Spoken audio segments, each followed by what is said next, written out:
नमस्कार। हम लोग भागलपुर ज़िला के सुदूर देहाती इलाके में हैं। बिहपुर प्रखंड है, सामने कोसी की नदी है, ज़रा कैमरा आप उधर कर लीजिए। और इस कोसी के भीषण कटाव के कारण जहाँ भी हम लोग खड़े हैं, कल ही बिहार के मुख्यमंत्री श्री नीतीश कुमार जी अपने सारे पदाधिकारियों के साथ यहाँ मौजूद हुए थे।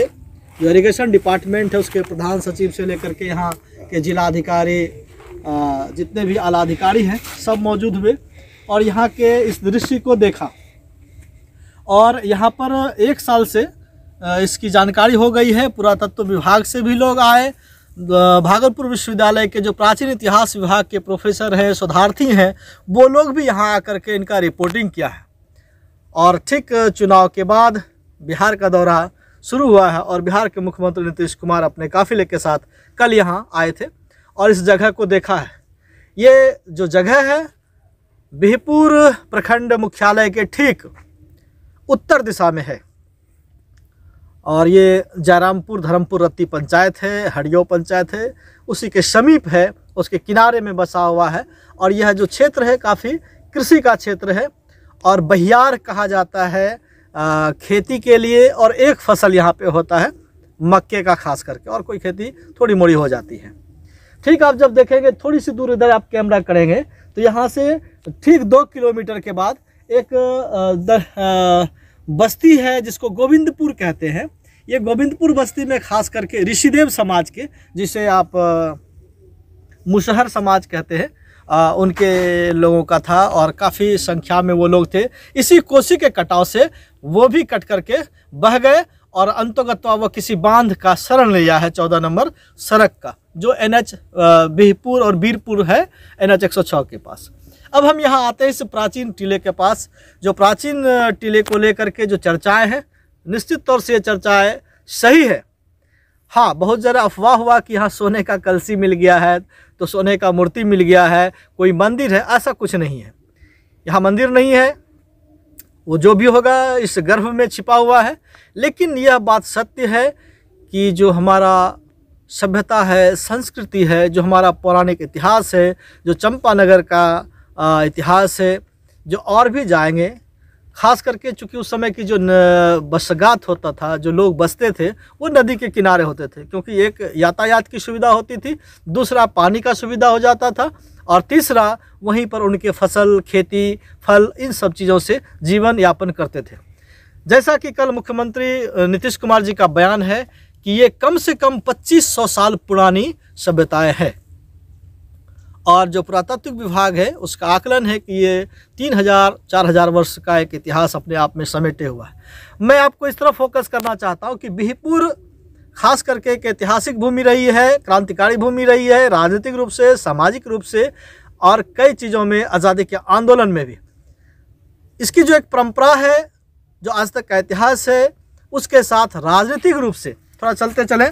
राजनीतिक रूप से आप देखेंगे कि आप थोड़ा दृश्य और भी दिखा दें। राजनीतिक रूप से बिहपुर के साथ काफ़ी सौतेला व्यवहार हुआ है।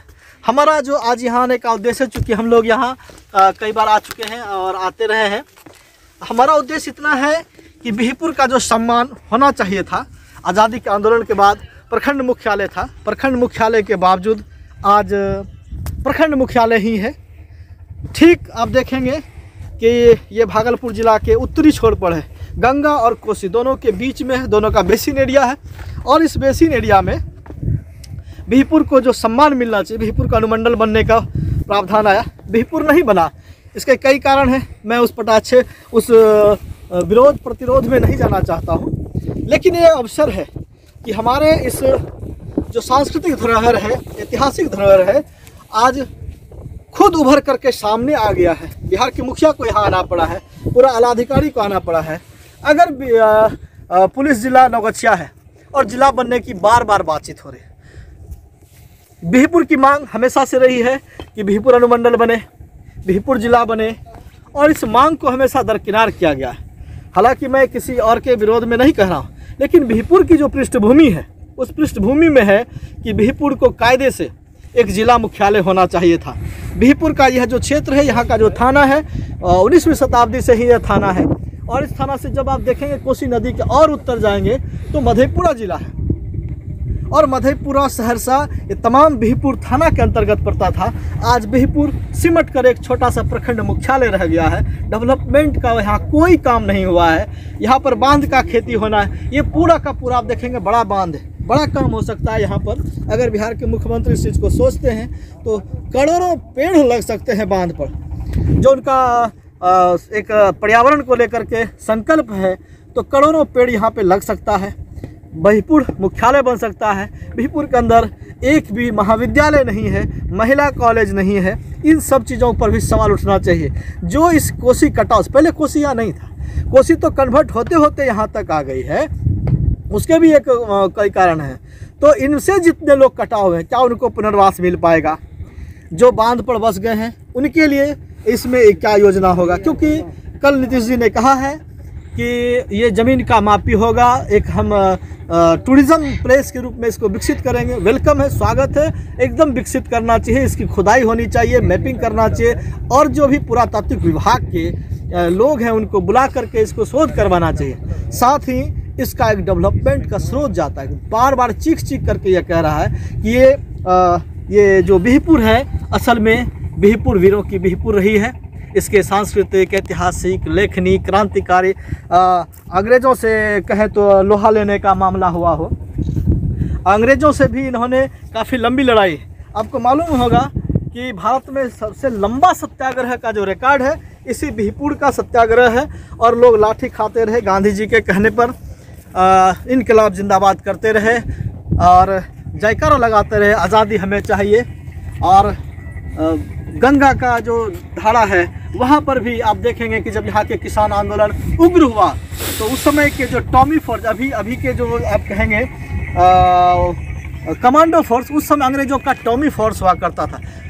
दर्जनों वो लोगों को, पुलिस को काट करके गंगा में बहा दिया गया था। तो एक यहाँ का इस तरह का इतिहास है। डॉक्टर राजेंद्र प्रसाद की किताब को पढ़ेंगे, बापू के कदमों में, उसमें एक चैप्टर है 20वां अध्याय बिहिपुर के बारे में लिखा गया है। तो बिहिपुर अपने आप में एक ऐतिहासिक, सांस्कृतिक, सामाजिक, राजनीतिक, कलात्मक दृष्टिकोण से यहाँ की जो कलाकारी थी, यहाँ जो बुनकर थे, बहुत अच्छे लोग, अच्छी बुनकरी का काम होता था, यहाँ पे हस्तकरघा का काम होता था। जो लकड़ी का बनावट है, उसकी चित्रकारिता है, पलंग है, कुर्सी है, टेबल है, मिट्टी का जो सुराही है, बर्तन है, चाक पर गढ़ के एक से एक सुंदर से सुंदर, मतलब किसी रूप में अगर देखेंगे तमाम कलात्मक दृष्टिकोण से भी हमारा यह बिहिपुर विकसित रहा है, समृद्ध रहा है। आज राजनीतिक कारणों से हाशिए पर है। वर्तमान विधायक हो, पूर्व के विधायक हो, मंत्री हो, सांसद हो, तमाम लोगों को कह रहे हैं कि ये वक्त है कि इस तरह जब अब आप सामने हमारा खुद इतिहास उभर करके सामने आया है और लोगों से कह रहा है कि मेरा विकास होना चाहिए, तो इस दौर में एक संकल्प लेना चाहिए बिहिपुर विधानसभा के तमाम लोगों को और पूरे पुलिस जिला नौगछिया के तमाम लोगों को कि बिहिपुर की अपनी जो ऐतिहासिक पृष्ठभूमि है उसका सम्मान मिले। और उसका सबसे बड़ा सम्मान होगा कि हम बिहिपुर को जिला बनाएं और बिहिपुर को जिला बनाने का अभियान शुरू करना चाहिए। कल हमने एक रात में पोस्ट किया है, बिहिपुर के बारे में लिखा है, बिहिपुर के ऊपर हमने कविताओं का भी रचना किया है। वो कविताएं आपके सामने भी प्रस्तुत करेंगे, कविता दिखाएंगे। और ये सामने जो हमारा एक सभ्यता रहा है, पौराणिक सभ्यता रहा है, केंद्र रहा है बिहिपुर, और इस केंद्र को कैसे फिर से केंद्रीय भूमिका में ले आए, यह दायित्व बिहार के मुखिया का है, यहाँ के विधायक का है, यहाँ के सांसद का है, और यहाँ के खास करके जो नागरिक हैं, यहाँ के बुद्धिजीवी हैं, यहाँ के पत्रकार हैं, यहाँ के लेखक हैं, यहाँ के इतिहासकार हैं, यहाँ के खेतिहर किसान हैं, उन सब को चाहिए कि हम इसको पूरी तरह से बिहिपुर को जिला बनाने के तरफ एक संघर्ष तेज करें, ताकि बिहार के मुखिया इस बात को समझ सके और ऐसे ऐतिहासिक धरोहर के साथ एक सम्मान कर सके। यहाँ एक महाविद्यालय खुल सके, महिलाओं का महाविद्यालय खुल सके, यहाँ पर जो कृषि आधारित उद्योग है उसको बढ़ाया जा सके। केला की अच्छी खेती होती है, उसको लेकर के यहाँ फूड प्रोसेसिंग प्लांट लगाना चाहिए। लीची, आम का अच्छा फसल होता है, तो किसान भी समृद्ध होंगे, हमारा जो सम्मान है वो भी मिलेगा। तब नीतीश कुमार जी का आना सार्थक होगा। हम अपनी पूरी टीम के साथ यहाँ आए हुए हैं। बिहपुर के तमाम शुभचिंतक हैं, राजनीतिक दलगत तमाम चीज़ों से ऊपर उठ करके सभी से आह्वान करते हैं कि इस मुहिम में आप साथ आइए। जिंदाबाद बिहपुर, जिंदाबाद जिंदाबाद।